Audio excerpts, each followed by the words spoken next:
ایک بادشاہ کے دربار میں ایک ایسا وزیر تھا جو ہر معاملے میں صرف ایک ہی جملہ کہتا تھا، اس میں بھی بھلائی ہے۔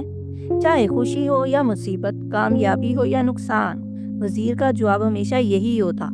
ایک دن اچانک کسی حادثے میں بادشاہ کی انگلی کٹ گئی۔ بادشاہ درد سے کراہ رہا تھا۔ حسب معمول وزیر نے دیکھا تو کہا، حضور اس میں بھی بھلائی ہے۔ یہ سن کر بادشاہ کو سخت غصہ آ گیا۔ وہ بولا، میری انگلی کٹ گئی اور تم کہتے ہو اس میں بھی بھلائی ہے، اس میں کون سی بھلائی ہو سکتی ہے؟ غصے میں آ کر بادشاہ نے حکم دیا کہ وزیر کو قید میں ڈال دیا جائے۔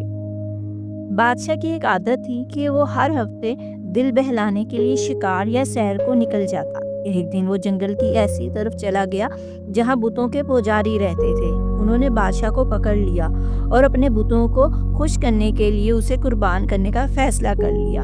جب قربانی کے وقت انہوں نے بادشاہ کو دیکھا تو اس کی ایک انگلی کٹی ہوئی تھی۔ ان میں سے ایک نے کہا، ناقص جسم والا انسان بتوں کے لیے قربانی کے لیے قابل قبول نہیں ہوتا۔ یوں انہوں نے بادشاہ کو چھوڑ دیا۔ بادشاہ اپنی زندگی بچا کر واپس آیا تو سب سے پہلے اسے وزیر کا خیال آیا۔ اس نے وزیر کو قید خانے سے آزاد کروایا اور اسے سارا واقعہ سنانے کے بعد کہا، تم واقعہ ٹھیک کہتے تھے، میری کٹی ہوئی انگلی واقعہ میری جان بچانے کا سبب بن گئی، لیکن ایک بات سمجھاؤ، تمہیں قید میں ڈالے جانے میں کون سی بھلائی تھی؟